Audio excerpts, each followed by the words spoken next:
네, 뉴스를 배달해 드립니다. YTN 뉴스라이더, 오늘의 정치권 이슈 배달해 주실 분입니다. 나경원 전 국민의힘 의원과 함께 얘기 나눠보겠습니다. 안녕하십니까? 안녕하세요. 네, 아침 이른 시간에 비 때문에 고생 많이 하셨죠? 네, 정말 이 비가 좀 멈춰야 되는데 계속 계속 와서 정말 안타깝습니다. 사실 기록적인 폭우라고 하는데요. 뭐 어떻게 보면 우리가 이러한 이상 기후에도 이제는 완벽하게 대비해야 된다고 생각하고요. 네. 이러한 이상 기후에 대비하기 위한 것을 좀 진즉에 했어야 되는 그런 안타까움이 있습니다. 그래서 참 안타깝다는 생각하고 국민들께서 저는 뭐 사실 이틀 동안 계속 저희 지역이 워낙 재난이 심해서요.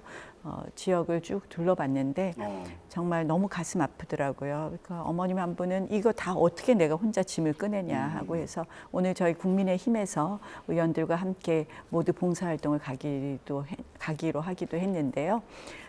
사실은 지금 정부에서 또 당에서 특별 재난지역 선포를 추진하고 있습니다. 그래서 정말 다행이라고 생각을 합니다. 특별 재난지역 선포가 되면은 실질적으로 이제 이거는 보통 자치구별로 선포가 되는데 네. 훨씬 더 이런 보상이라든지 이러한 문제를 해결할 수 있습니다. 뭐 직접 가보실 시간이 없으셨겠지만 가보면 정말 뭐 식당 하시는 분 다 잠기고 뭐 어제는 제가 이불집에 가서 조금 도와드렸는데 이불들이 다 잠겨서 이제 이걸 다 어떻게 해야 될지 몰라서 조금이라도 말려서 팔아보시려고 다 닦고 계시더라고요. 그래서 너무 지금 뭐 상황이 이런 상황인데 또 비가 오니 참 걱정들 그러니까요. 많습니다. 네, 우려들이 저희 많습니다. 네. 이따 동작구로 가시는 거죠? 예. 네. 그래서 요 끝나면 바로 가야 돼요. 알겠습니다. 오늘 네. 빨리 진행하도록 할게요. 자, 지금 비 피해 이렇게 큰데 윤석열 대통령의 자택 제시 논란이 또 계속되고 있어가지고요. 이거 대통령실에 남아 있었어야 되는 거 아니냐 이런 목소리도 있어요. 저 사실 이 논란 보면서 국민들께서 짜증나지 않을까 이런 생각을 해요. 사실은 우리가 지금 이 비 피해를 어떻게 총력적으로 대응하느냐가 중요한데요. 야당이 뭐 한 번 정도 비판할 수 있습니다. 근데 야당의 비판의 핵심은 보면 처음에 나온 거는 왜 청와대에 있지 않고 옮겼냐. 네. 대통령실을 옮긴 거를 비판하고 싶어서 시작을 했더라고요. 근데 이 비판이 뭐 야당이니까 늘 야당은 또 비판하는 걸 한 번쯤은 또 해야 되니까 한 번 정도는 이해하겠는데 이것을 계속 논란으로 가면 저는 야당에게도 좋지 않다고 생각을 합니다. 저는 사실은 그 대응에 정말 그렇게 해서 문제가 있었다면 그러한 부분을 지적하는 것이 맞을 것이고요. 사실은 제가 아까 모두에도 말씀드렸지만 이러한 이상기후가 앞으로 계속될 거기 때문에 이것을 어떻게 대응할 것이냐에 대해서 우리가 건설적 논의를 해야 된다고 생각을 합니다.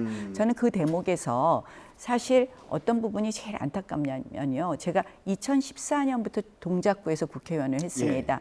2010년에 동작구에 어마어마한 침수 사태가 있었습니다. 그때 서울시에서 저는 대심도 터널을 뚫어야 된다고 그때 아마 오세훈 시장이 그걸 계획했었을 텐데 그게 무산되고 저류조 일종의 물그릇으로 바꿔놨더라고요. 그래서 제가 이거는 이상기후를 대응할 수 없으니 대심도 터널을 뚫자고 그때 사실은 전임 시장께 건의하고 실무자들하고 접촉을 했습니다. 근데 결국 그것을 못했거든요. 그리고 제가 뒤늦게 이제 그 연접도로 경기도랑 연결을 시키면 이 대심도 터널을 국토부가 들어가서 할 수 있었기 때문에 그렇게 해서 지금 이제 시작한 지 얼마 안 돼서 아직도 못 하고 있습니다. 그래서 그때 대심도 터널 내 주장대로 좀 시장께서 해주셨으면 우리가 이런 피해를 또 받지 않았을 텐데 그래서 너무 안타깝게 생각하고요. 그래서 우리가 지금은 그런 논의를 해야 될 때지. 뭐 사과 뭐 폰트롤 타워 막 이런 식의 막 비판을 위한 비판 저는 그것이 정치권에 대한 국민들의 실망을 크게 하는 것이다 이렇게 생각을 합니다. 그 대심도 터널이 이제 빗물 터널 얘기하는 거죠. 네, 그렇습니다. 윤석열 대통령도 이제 박원순 시장 당시에 이게 제대로 추진이 못 됐다. 그러면서 이거를 다시 이제 추진하도록 하라고 이렇게 지시를 한 상황인데 민주당에서는 남 탓하지 마라 이게 이제 반응이었잖아요. 이 부분 어떻게 보셨어요? 그러니까 그것도 사실은 우리도 꼭 뭐 박원순 시장 탓을 한다는 게 아니라요. 사실은 그건 미래에 필요한 거기 때문에 이야기합니다. 그런데 그것을 또 남 탓한다 뭐 이렇게 이야기할 것은 아니고 사실 아시다시피 지금 120년 만에 폭우인데요. 정부로서 지금 할 수 있는 거 다 하고 있잖아요. 정부가 지금 뭔가 잘못한 부분이 있다면 그것을 빨리 고쳐야 되는 건 맞습니다. 근데 제가 그런 비판은 잘 안 보이더라고요. 그래서 제가 안타깝다. 야당이 그러한 비판 형식을 가지는 것은 맞지 않다는 얘기고요. 대심도 터널은 꼭 해야 됩니다. 제가 아까 제가 이거 조금 더 말씀드리면 양천구가 이번에 피해가 적었다고 나옵니다. 네. 그때 그 대심도 터널을 뚫은 사람이 김용태 전 의원입니다. 그때 제가 거기서 아이디어를 얻어서 동작구도 이걸 무조건 해야 되겠다고 예. 해서 나중에 국토부를 설득해서 지금 뒤늦게 이제 서울시장이 안 한다 그러니까요. 도로가 서울시랑 경기도랑 연접돼 있다면 가능하다. 국토부가 들어갈 수 있다. 그래서 과천에서 아예 동작대교 남단까지 뚫는 터널을 지금 제가 추진하고 있다가 제가 국회의원에서 물러났는데요. 그 대심도 터널만 뚫렸으면 이번에 이런 피해가 없었을 거 아니겠습니까? 그래서 이건 남 탓이 아니라 미래에 대한 대응이다 이렇게 네. 봅니다. 근데 대통령실 대응 관련해서 또 얘기가 계속 나오는 부분이 있어서요. 윤석열 대통령은 이제 국민들에게 사과를 하지 않았습니까? 피해를 본 국민들에게 죄송하다 이런 메시지를 내놨는데 또 대통령실에서는 이거 사과라고 생각하지 않는다 이랬다 또 논란이 됐고 그리고 또 신림동 반지하 침수 현장 방문했던 사진을 이게 국정 홍보 사진으로 또 썼다가 이것도 비판을 글쎄 받았거든요. 그 사진 저희 잘 못 봤는데요. 뭐 대통령의 행보 같은 것을 알리는 거 아니었나 저도 잘 모르겠네요. 그래서 저는 사실은 제가 아까도 자꾸 야당 비판 이야기했는데 저도 야당 해봤죠. 우리가 야당 할 때 또 비판도 하는데 네. 본질적인 것을 비판하는 것이 맞다. 응? 우리가 비판할 것은 총력 대응해야 되는데 뭐 사실 이 총력 대응이 되고 있지 않다. 이런 부분이 있다면 그런 부분을 짚어서 비판하는 것이 좋지 않느냐. 그래서 저는 사실 그 폰트롤 타워만 이제 그걸 하니까 우리 쪽에 전효옥 전 의원이 그런 이야기 했잖아요. 아니 뭐 문재인 대통령은 예전에 코로나 그 사태 처음 시작돼 초기 때 그 엄중할 때 첫 번째 사망 환자가 나왔을 때 그때 짜파구리 먹고 뭐 크게 웃어갖고 막 목젖까지 보이며 웃는다고 해서 막 논란이 됐었잖아요. 그것도 아마 그런 사정이 있었을 겁니다. 그때 영화제와 관련된 사정이 있지 않았나 하는데 그렇지만 사실 그 시기에 그런 사진이 나왔을 때 국민들 마음은 굉장히 불편했던 거거든요.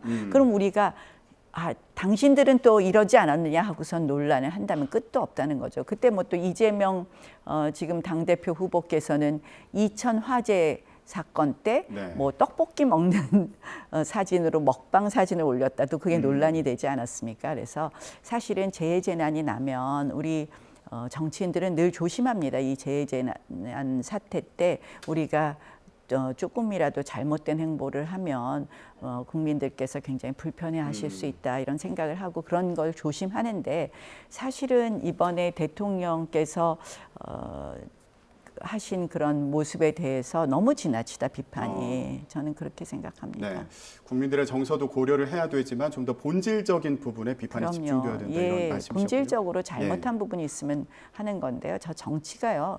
요새 국민들이 여당이나 야당 지지율 다 낮다 그러잖아요. 그럴만해요. 사실은 염치도 없고 사실은 본인들 어떻게 보면 지지 세력을 위한 사실 상대방에 대한 그런 아주 말초적인 비판들만 하는 것이다 이렇게 봅니다. 그래서 제가 이제 염치가 없다고 말씀을 드리는 것은 뭐 이재명 후보 같은 경우 당대표 후보 같은 경우 사실 그동안 뭐 선거 과정에서 여러 가지 의혹 지금 경기도 법카 사건은 사실은 그냥 일반인들이 그 사건 내용만 봐도 우리가 특별히 안 봐도 이거는 굉장히 불법이라는 것이 당연히 의심이 되는 거 아닙니까? 그런데 그럴 때는 우리가 항상 예전에는 뭐 큰 선거 때 좀 본인들이 그런 잘못이 있고 하면 조금은 좀 쉬었다가 나왔어요. 정치인들이 조금 내가 억울한 부분이 있고 내가 뭐 다소 뭐 그런 뭐 이상하게 상대방 프레임에 의해서 그런 게 있다고 하더라도 좀 쉬다 나왔어요. 이준석 대표도 마찬가지라고 생각을 합니다.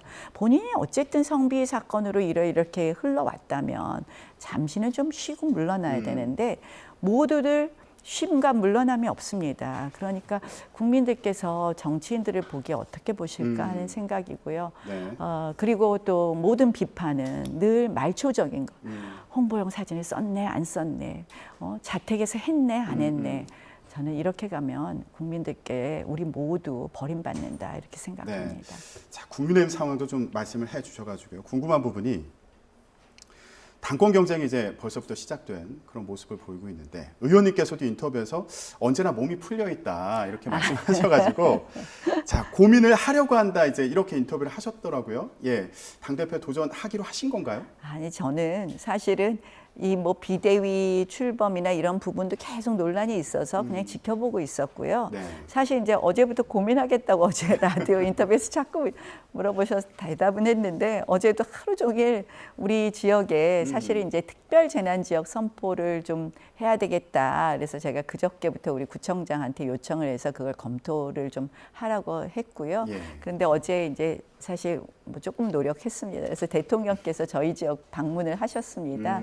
그래서 행안부 장관께서 아주 적극 검토하시겠다고 사실상 대통령이나 장관께서 굉장히 적극 이 저희 지역의 피해가 심한 것을 보시고 특별재난 지역을 선포하시겠다는 취지로 말씀을 하셨기 때문에 그래서 그런 일련의 노력을 하다 보니까 제가 고민은 아직 못 해봤습니다. 결론 아직 못 내리셨고. 예, 그래서 조금 예. 아직 언제 전당대회를 할지 이런 부분도 당에서 좀 더 논의가 있어야 되기 때문에 급하게 생각하지 않습니다. 그리고 제가 이제 몸이 정치인들은 늘 몸이 풀렸죠. 그 한 거는 이제 다들 몸 푼다 막 그래서 그거는 우리가 늘 정치인들은 준비하고 모든 어떻게 보면 우리의 행위가 늘 미래를 위해서 우리가 노력하고 하는 거기 때문에 특별히 그렇더라고요. 선거를 해보면 선거 다 돼서 저 뭐 하겠습니다 해도요. 국민들께서 속지 않으세요. 그 사람이 그동안 했던 행보를 보면서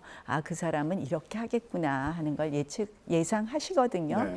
근데 그 사람의 행보를 봤을 때 그 시기에 그 상황에서 이 사람이 대표를 하는 것이 좋다. 이 사람이 대통령을 하는 것이 좋다는 그런 마음이 이룰 때 마음이 어떻게 보면 합의가 있을 때 자연스럽게 대표가 되고 뭐 대통령이 되고 큰 자리를 갈 수 있는 거더라고요. 그래서 지금부터 제가 갑자기 저는 뭐 어때요? 하고 갑자기 마치 다른 사람인 것처럼 얘기해봤자 속지도 않으시고요.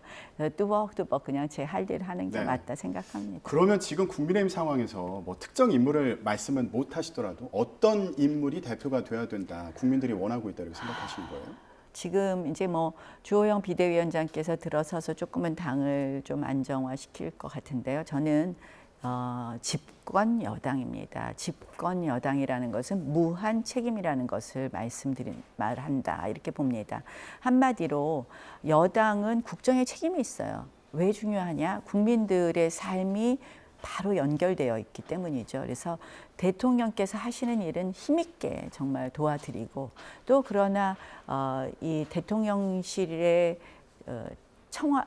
여의도 출장소가 당이 돼서는 안 되지 않겠습니까? 그래서 또 잘못된 부분에 대해서는 우리가 큰 목소리로 겉으로 뭐 비판하는 것이 아니라 그러한 방향이 민심을 잘 듣고 가실 수 있도록 또 옆에서 잘 어떻게 보면 조율하는 거 그런 역할을 그러니까 시끄럽게 밖으로 싸우는 것처럼 해서는 안 될 것이고요. 조용히 조율해가면서 해야 된다. 네. 견제와 조율을 좀 강조하신 것 같은데 의원님도 그런 역할을 하는데 좀 적합한 인물이다. 잘할 수 있다. 아직 고민 못 해봤습니다. 일단 오늘까지도 비가 오니까요. 네. 네, 가서 또 수해 복구도 좀 하고요. 네. 이제 또 연휴가 들어가니까 조금 더 연휴라 그래도 또 꼭 연휴라고 봐야 되는지 잘 모르겠습니다만 저는 사실 현역 의원도 아닌데 참 어떻게 되는지 모르겠네요. 계속 거론이 되시니까요. 어쨌든 예. 좀 더 생각해 보겠습니다. 예. 만약에 네. 결심하신다면 좀 중요한 계기가 좀 필요하지 않을까 싶기도 한데요. 예. 어떤 상황이라면 좀 결심을 하실 수 있을까요? 일단 좀 당 상황 더 지켜보고 말씀드리겠습니다. 알겠습니다. 네. 그러면은 요즘 전당대회 시기를 두고도 또 얘기가 많고 또 당권 주자들도 이게 유불리가 있는 거잖아요. 예, 의원님 같은 경우는 전당대회 언제 해야 된다고 생각하세요? 저는 이제 전당대회 시기로 어떻게 보면 빨리 해야 된다. 내년 1월에 해야 된다. 그래서 조기 전대론가 사실은 이제 내년 전대론이 음. 이렇게 충돌하더라고요. 그래서 제가 절충형도 있다 하면서 이제 내놓은 것이 정기국회 아니라고 꼭 못할 것이 없으니 국정감사가 끝나고 나면 그 시기 정도 하면 어떨까 하는 제안도 했는데요. 뭐 조금 더 지켜보시죠. 뭐. 네. 알겠습니다. 의원님 이제 또 봉사활동 수해 복구 현장 가셔야 되니까 마지막으로 간단히 하나만 여쭤볼게요. 어제 좀 흥미로운 조사 결과 나서 당대표 적합도 조사 결과가 네, 나왔는데 예. 여기 이제 의원님 성함도 네. 들어 있습니다. 그런데 눈에 띄는 게 유승민 전 의원이 1위로 나타났고 이준석 전 대표가 2위를 또 차지했거든요. 이 부분은 어떻게 보세요? 사실은 저는 이제 저 조사는 늘 어떻게 보면 민주당 지지자, 국힘 지지자가 모두 한꺼번에 조사합니다. 민주당은 여론조사를 늘 본인들 당 지지자들에게만 여론조사를 하는데요. 예. 우리는 조금 왔다 갔다 해요. 어떨 때는 뭐 전체 조사를 하고 어떨 때는 우리 당 지지층한테만 조사하는데 저 조사는 사실은 일반 국민 전부에게 조사한 것이고 거기에는 민주당 지지층도 포함되어 있다고 생각을 합니다. 네. 그런 의미에서 뭐 의미 있다고도 볼 수 있지만 또 그런 의미를 그런 부분을 좀 감안해서 봐야 될 조사다 이렇게 네. 봅니다. 또 당원들의 표심은 어떻게 갈지 이것도 또 지켜봐야 되는 네, 상황이라는 그렇습니다. 그런 예, 말씀이시고요. 예. 알겠습니다. 자, 오늘 이제 동작구에 가서 수해 복구 현장에서 또 열심히 또 복구 작업을 네, 하시길 그렇게 바라겠습니다. 하겠습니다. 예, 정치권 소식 여기까지 듣도록 하겠습니다. 나경원 전 국민의힘 의원이었습니다. 오늘 말씀 고맙습니다. 고맙습니다.